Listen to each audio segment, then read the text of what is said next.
Je vais vous montrer ce que l'océan cache là où la lumière meurt. Des choses si étranges, si brisées, qu'elles font passer nos pires cauchemars pour des jeux d'enfants.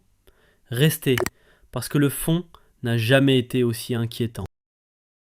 Numéro 12, le bloop. Je vais garder le choc d'ouverture intact et reformuler en français naturel, en respectant le ton documentaire sombre et la durée approximative. Je couvre aussi chaque concept visuel sans les forcer mot à mot. Pendant 1 minute, le Pacifique a produit un son trop immense pour tenir dans le corps de n'importe quel animal que vous connaissez. On l'entend monter, vite et bas, comme si la pression se transformait en appel. En 1997, des hydrophones de la NOAA l'ont capté dans le Pacifique Sud, à l'ouest de la pointe sud de l'Amérique du Sud. Ces réseaux avaient été conçus pour écouter des choses sérieuses, les essais nucléaires sous la mer, les sous-marins soviétiques dans l'obscurité. Puis, l'échelle a changé. Le signal a atteint des capteurs séparés par plus de 5000 km. Son profil de fréquence semblait assez vivant, pour réveiller la peur la plus ancienne au fond de vous, celle qu'une présence énorme bouge juste sous la surface. Puis, la NOAA a rendu le verdict plus froid encore. La source la plus probable était de la glace antarctique, qui craquait, se déplaçait et se déchirait sur elle-même. Pas un monstre, un glacier, qui parlait presque comme tel. Numéro 11, le poisson barlaï. Ses yeux sont à l'intérieur de son crâne, tournés vers le haut, à travers un dôme transparent rempli de liquide. Ce que vous voyez n'est pas un visage, c'est une salle de contrôle. Voici Macropina microstoma, le poisson à tête transparente des abysses. L'espèce a été décrite pour la première fois en 1939, mais elle n'a vraiment été comprise qu'en 2004, quand le MBARI l'a filmée vivante dans le canyon de Monterey et dans les eaux profondes au large de la Californie. Les spécimens remontés dans les filets arrivaient souvent abîmés, leurs bulles claires disparues ou déformées. Autrement dit, la partie la plus étrange de l'animal était précisément celle qui manquait. Dans son milieu, il flotte entre 600 et 800 mètres de profondeur. 2 yeux verts en forme de baril pivotent vers le haut pour suivre les silhouettes au-dessus de lui, puis basculent vers l'avant quand il se nourrit. Les taches sombres sur sa face ne sont pas des yeux, mais des organes sensoriels liés à l'odorat. Et sous cet instrument vivant, l'océan commence à fabriquer des visages aux intentions encore plus obscures. Numéro 10. Le poisson pêcheur diable noir des mers. Une seule lueur froide flotte devant vous, là où le soleil a disparu depuis des heures. Puis la bouche surgit derrière. La baudroie abyssale noire, qu'on appelle aussi poisson pêcheur à bosse, porte le nom de Melanocetus johnsoni, et elle est plus petite que ce que votre peur voudrait croire. Les femelles mesurent généralement entre 9 et 18 cm, mais à 600 mètres de profondeur, dans le canyon de Monterey, cette taille ne rassure plus personne. En 2014, le Monterey Bay Aquarium Research Institute a filmé un spécimen vivant au large de la Californie. Un corps noir, rond, suspendu dans les abysses, avec des dents fines refermées autour d'un leurre lumineux. Ce leurre, c'est l'esca. Il pend au bout d'une épine dorsale modifiée. Le poisson ne poursuit pas sa proie. Il fait briller un mensonge dans le noir et attend que la faim lui réponde. Numéro 9. Le bain à remous du désespoir. Descendez dedans et l'eau elle-même se retourne contre vous. Vous êtes à 1000 mètres de profondeur dans le golfe du Mexique, face au Hot Tub of Despair, une poche de saumure hypersaline filmée par l'Ocean Exploration Trust et l'Ivy Nautilus dans les années 2010. Elle repose dans une dépression du fond marin comme un lac sous l'eau, avec une rive bien visible, là où l'eau de mer normale s'arrête et où commence la saumure dense. Cette saumure est plus chaude, privée d'oxygène et chargée de méthane et de sulfure d'hydrogène. Franchissez la limite et les animaux peuvent être frappés de stupeur, voire ne pas y survivre. Des crabes qui n'avaient pas survécu en marquaient le bord. Des bancs de moules s'accrochaient près de la lisière, assez près pour se nourrir, assez loin pour tenir. On dirait un refuge. C'est l'océan qui trace une frontière de poison. Numéro 8. Le cimetière des pieuvres de l'affleurement Dorado. À 30 000 lieues de profondeur au large du Costa Rica, on dirait une fosse commune. Des femelles immobiles, pâles, serrées autour de leur grappe d'œufs sur une roche noire. En 2013, des scientifiques les ont découvertes sur le Dorado Outcrop, tout près de sources hydrothermales tièdes. L'espèce, Musoctopus robustus, sera ensuite surnommée la pieuvre de Dorado. Au début, cette eau chaude et pauvre en oxygène ressemblait à un piège fatal. Puis l'image réelle a pris forme. La chaleur accélère le développement des embryons à l'intérieur des œufs. Mais elle fait aussi chuter l'oxygène disponible. Pendant des mois, les mères veillent sans se nourrir, jusqu'à s'épuiser pour maintenir la couvée en vie. Des recherches menées plus tard ont montré que ce n'était pas un cimetière sous-marin. C'était une nurserie des grands fonds, et les restes des adultes demeuraient encore accrochés à la roche. Numéro 7.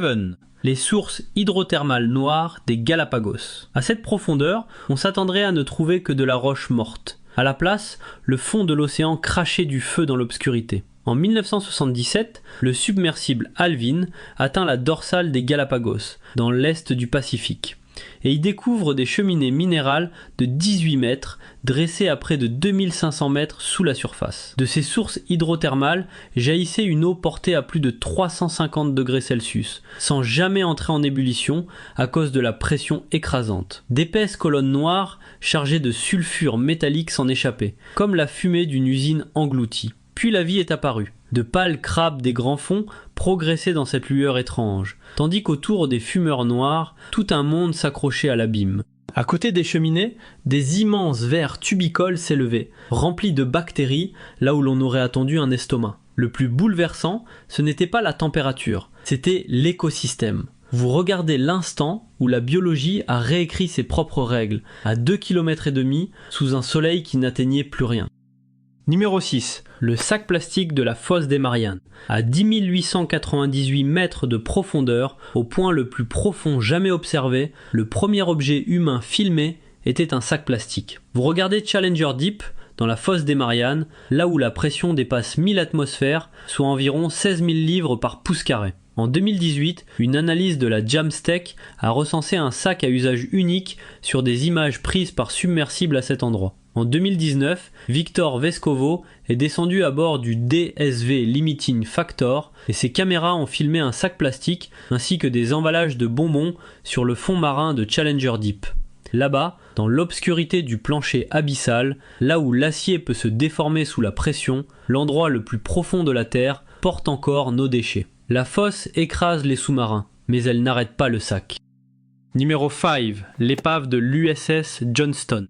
À 6,5 km sous la surface, un numéro vous fixe encore, 557. C'est l'USS Johnston, un destroyer de classe Fletcher, le DD 557, disparu le 25 octobre 1944 au large de Samar, alors qu'il fonçait vers des cuirassés et des croiseurs japonais pour protéger des porte-avions d'escorte. 327 hommes étaient à bord, 186 ne sont jamais rentrés, et les survivants ont dérivé pendant 50 heures sur l'océan dans des eaux infestées de requins avant d'être secourus. L'épave a été retrouvée en Deuxiéninotan, puis explorée en Deuxiitoitan par l'équipe de Victor Vescovo à bord du submersible DSV Limiting Factor, à environ 6 156 mètres de profondeur, soit 21 180 pieds. Sur les images, la proue est éventrée, mais le 557 se lie encore sur la coque. L'abîme a gardé la plaque, et elle est disparue.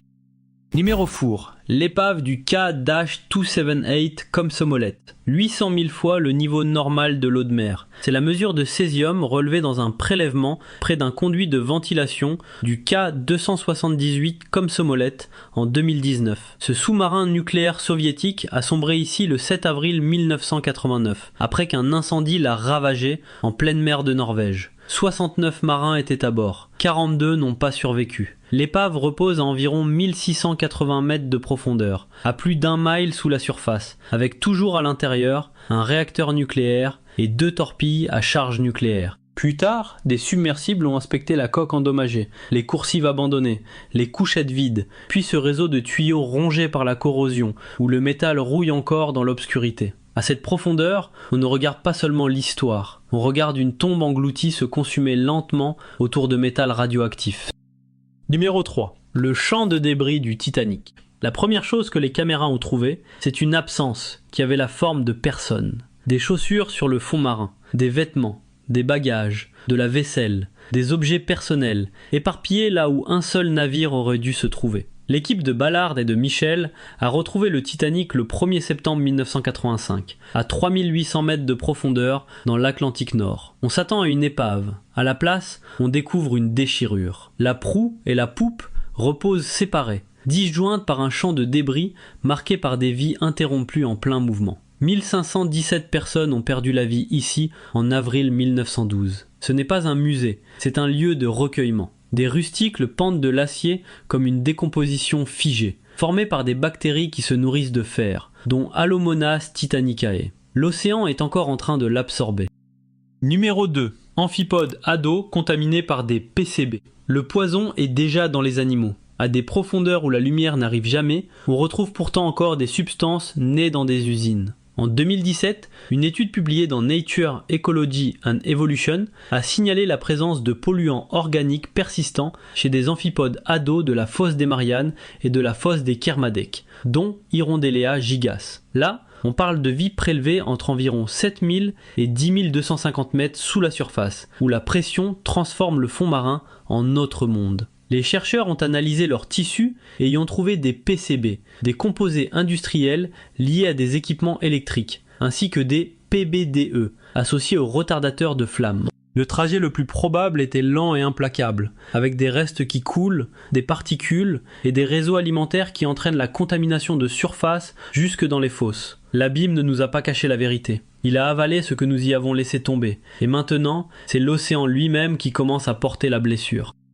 Numéro 1. La catastrophe du panache de pétrole de Deepwater Horizon. Le pétrole n'est pas simplement remonté, il a formé un panache profond, entre 1000 et 1300 mètres sous la surface, et tiré sur 35 km vers le sud-ouest du golfe, comme s'il refusait de refaire surface. Au-dessus, Deepwater Horizon brûlait. Le 20 avril 2010, cette unité mobile de forage offshore a explosé sur le prospect Macondo, au-dessus d'une tête de puits située à environ 1500 mètres de profondeur. 11 ouvriers ont perdu la vie. 2 jours plus tard, la plateforme a sombré dans cette même obscurité. Puis, les caméras sont descendues plus bas encore. Les images des ROV ont montré le brut noir jaillissant du bloc obturateur endommagé, directement dans la nuit sous-marine. Selon les estimations des États-Unis, environ 4,9 millions de barils se sont échappés. Les chercheurs ont ensuite retrouvé des sédiments contaminés sur le fond du golfe du Mexique. Et puis il y a eu la preuve la plus silencieuse. Des coraux des grandes profondeurs, recouverts d'un dépôt brun et huileux, continuaient de dépérir en 2012.